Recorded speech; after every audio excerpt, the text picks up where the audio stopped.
My daughter accidentally answered my husband's phone call while I folded laundry beside her. Tonight, I heard my own voice saying, "Hello?" Before I even realized the phone was in my daughter's hand. She had already hit the green button and pressed it against her cheek while sitting cross-legged on our bedroom floor surrounded by unfolded towels. Then a woman's voice said very softly, "Did you tell her yet?" Everything inside me went cold. My husband Mark was in the garage smoking even though he supposedly quit 8 months ago after his blood pressure scare. The call had come through his iPad because his phone was dead again. That happened constantly lately. Dead phone, late meetings, grocery trips that somehow took 90 minutes. My daughter looked up at me smiling because she thought she helped. I took the iPad from her carefully and walked into the bathroom before speaking again. The woman had gone quiet too. I could hear television noise behind her and silverware clinking like she was eating dinner somewhere normal. I asked who she was. She hung up immediately. I stood there staring at my reflection under the yellow bathroom light while my daughter knocked on the door asking if she could have strawberries before bed. My hands were shaking so badly I dropped the iPad into the sink. Part of me already knew. That's the worst thing about these moments. They don't actually begin when you discover something. They begin months earlier when your husband stops touching your waist in the kitchen and starts turning his screen away from you at night. I confronted Mark in the garage around 9:40. He was sitting on an upside-down paint bucket, scrolling through his phone with that tired expression he'd worn for almost a year. I asked him who she was. He didn't even pretend not to understand. He just rubbed his forehead and asked where our daughter was. That made me angrier than denial would have. I told him she was brushing her teeth and that he had exactly one chance not to lie to me again. He stared at the concrete floor for maybe 10 seconds before saying her name was Elena,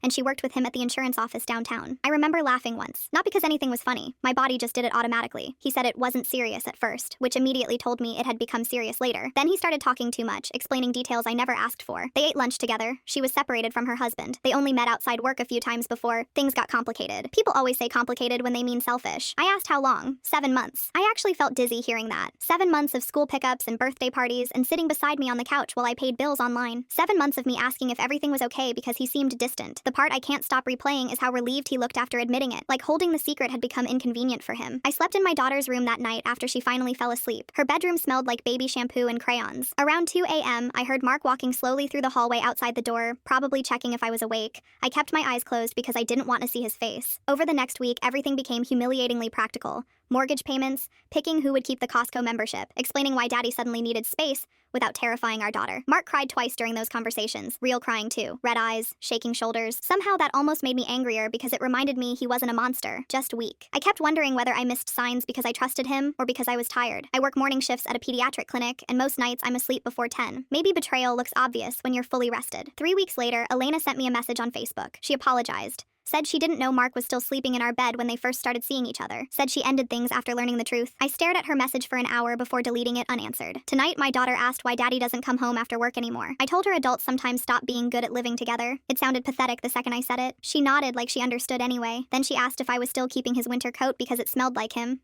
I told her yes. But after she went to sleep, I pulled that coat from the hallway closet and realized it barely smelled like anything now.